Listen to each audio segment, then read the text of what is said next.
Hello my friends and welcome to Bob Anime and Games to Disney Zone. So, Halloween is upon us. What are you going to do to celebrate it? Throw a party, give out candy to the little trick-or-treaters, or just buy an overpriced seasonal latte?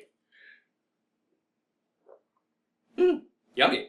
Then again, pumpkins are a big part of both the season and of course Halloween. Tales like that of Stingy Jack giving birth to the tradition of carving jack-o'-lanterns even though Jack himself used a turnip as a lantern. Did that thing stink? But yeah, when you think pumpkins, you associate them with this holiday. So why don't we take a look at an anime film that talks about them so damn much that you'll end up wanting to go on a pumpkin spice binge at every McD's and Starbucks in your area. Let's review Go Princess Precure, Go Gouka, Sanbon Date. That's gonna be way too hard to remember, let's just call it the Princess Precure film.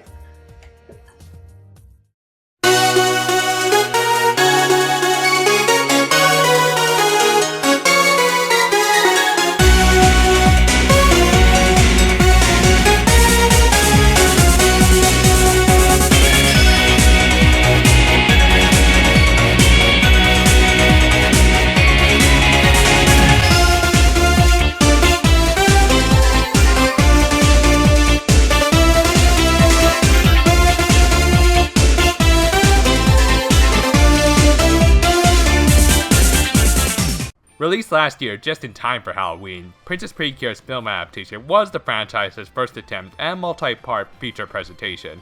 It unfortunately didn't do great at the box office, bringing in only 560 million yen, losing out to Pan of all things for a couple weeks. It did better than Happiness Charges film, not that that's much of an accomplishment, but it still didn't make the 900 million other previous season films had. Still, regardless of box office, how did this film hold up on its own? Well, let's take a look at each feature individually and see for ourselves.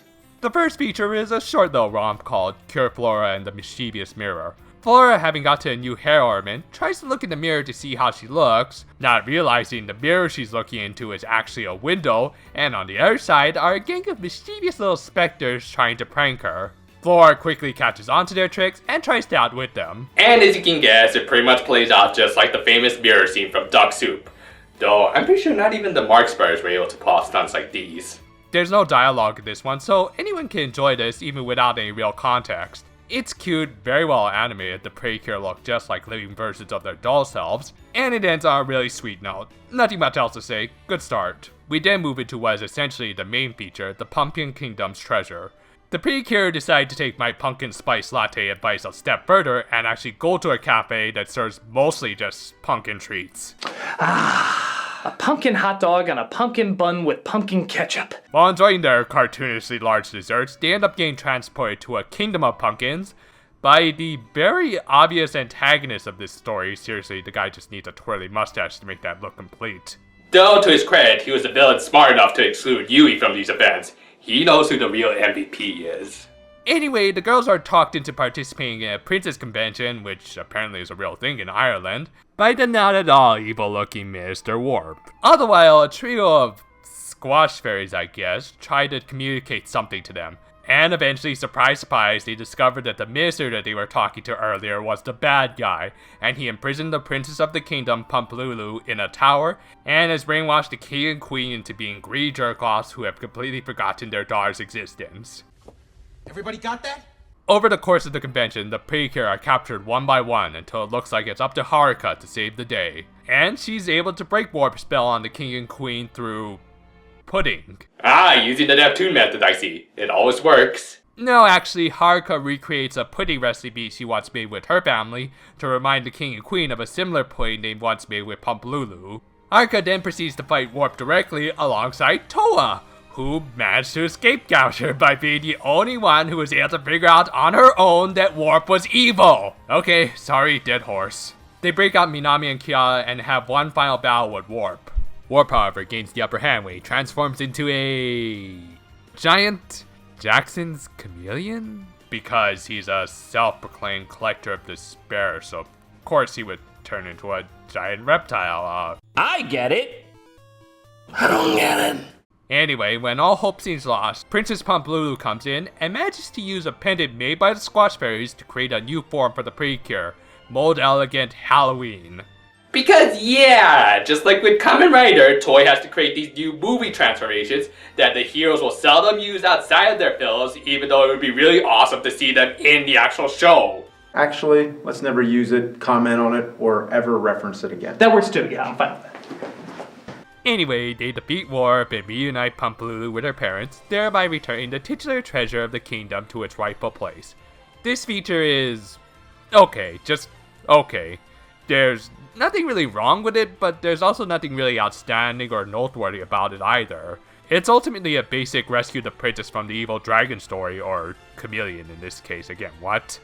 Warp himself is a laughably two-dimensional villain with no real background or interesting character traits. He just appears in the kingdom one day and instantly takes it over. Really, nothing much else, just some generic baddie who came up with a really convoluted plan to add the Precure to his collection just for the evils. His final form looked silly, and he had a terrible villain laugh.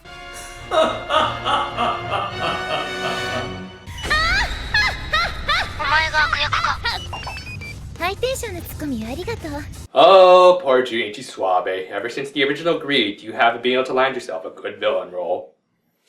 What about Grimjoe? What about Grimjoe? Meanwhile, Princess Pumpalulu was a nice character. For all of its cheesiness, I did really like the reunion between her and her parents, but she needed and deserved a lot more development than just being your basic damsel in distress for most of the runtime. I mean, for God's sake, she was voiced by Kana Hanazawa. You don't get a voice actress of her caliber every day. The animation, especially in the fight scenes, were really good, but nothing much beyond what was one of the best animated Precure seasons to date. So, while there's nothing really inherently wrong with this feature, it also doesn't really earn its 15-minute runtime with such a basic story that's only as long as it is due to padding. While not nearly as bad as going to the hot springs out of nowhere, most of the scenes during the Princess Con were a little needless. Not really disappointed, but also not really impressed.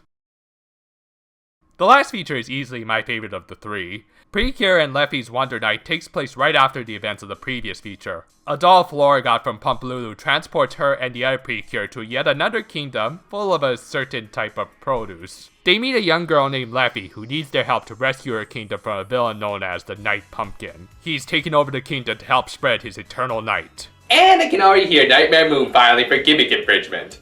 Actually, this guy kind of reminds me of a certain Halloween character, like one of my favorites of all time. Though, I can't remember who. It'll come to me eventually. Anyway, the Precure agreed to help Leffy take back her kingdom. In order to do this, they just have to place the Miracle Princess light Leffy has into the roof of Night Pumpkin's castle to restore the daylight, and yeah, I've been ignoring talking about these things throughout this review, but I guess I have to bring them up now. The Miracle Princess lights were actual little flashlights handed out to the younger audience members who went to see this film at the cinema, and were encouraged to wave them around during key scenes in this film. These things have been handed out at every Precure film ever since the original Miracle Lights debuted back in 2007, and I'm sure they've been the bane of many parents who have taken their kids to see these movies. I mean, I'm all for kids cheering on their heroes and such, but I can't help but feel sorry for the parents who had to calm their kids down after the scene was over. Also, the moments in which they encourage the audience to start waving around their little lights are so ham-fisted and fourth wall breaking that it just makes me want to roll my eyes. I'm currently rolling my eyes, I'm not sure if you can see it through this mask. Thankfully, in this last part, it's not nearly as ham-fisted, and the light itself actually does serve an important narrative purpose rather than just being a cheap Deus Ex Machina like it was during the previous feature. Which, by the way, why didn't the Precure recognize the light? They had to have seen them during their last battle, or were they too distracted by the big stupid chameleon? Never mind, I think I answered my own question. Anyway, they fight through Night Pumpkin's forces, and then the scaly bastard himself. Leffy even helps out, and eventually gets the light to the tower while the Precure send Night Pumpkin blasting off again. Okay, so while this feature was every bit as simple as the last one, even sharing several similar plot points, I ended up liking it a lot more for a few reasons. One, it was a lot shorter, and thus better paced. Just because the story's simple doesn't mean it can't be enjoyable, you just gotta keep it focused and don't let it drag. Second, the villain here was much better. Yes, both characters are two-dimensional villains, but at least Night Pumpkin was a lot more straightforward. Unlike Warp, at least he didn't beat around the bush with a plan that makes little sense when you really think about it, and just took over the damn kingdom. He was intimidating, his design was awesome, and most of all, he had probably one of the best villain voice actors playing him. お前なんかに何ができる？お前らごときにやられるわけがない。思い知れ！ Recognize him? Oh yes, of course, Mayuri Kuretsuchi. He's such a great, well-developed film. It's Frieza, damn it! Jesus, can we stop referencing that unfinished garbage? He also played Noise from Sweet Precure and Lucemon from Digimon Frontier, so you know he's totally his go-to voice actor for villain roles. Third, I like Leffy more than Pump Lulu. While Pump Lulu was cute and everything, Leffy was pretty damn proactive. She actually followed the Precure into battle and even used Bite on Night Pumpkin at one point, and helped inspire her nation to cheer her and the Precure on. Also, behind the scenes, her voice actress deserves a lot of praise. I mean, as much as I love Kana Hanazawa, Leffy was voiced by an actual child. Yeah, this actress Hinata Uegaki, she was only 12 during this movie's release, and she pulled off a pretty damn good performance, emoting all of the emotions Leffy was going through in desperately trying to take back her kingdom.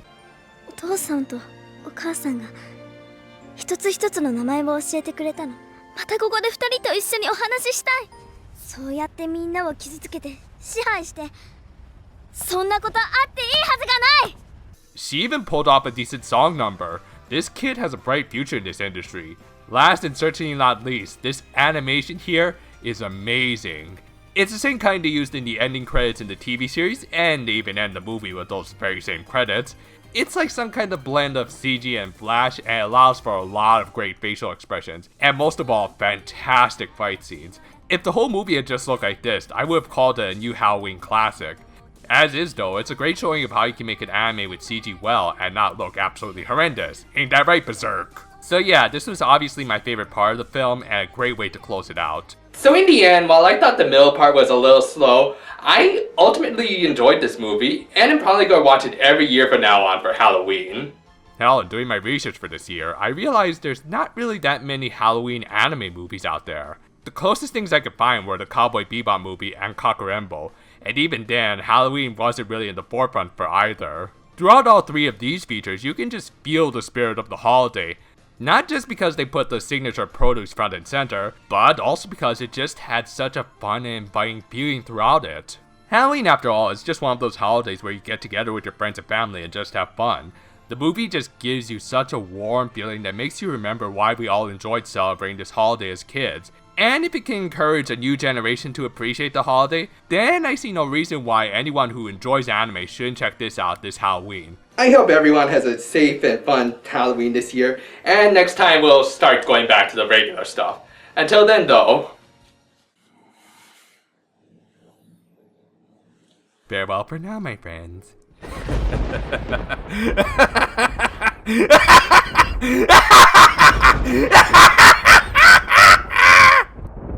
Now you see, that's how you do a villain laugh.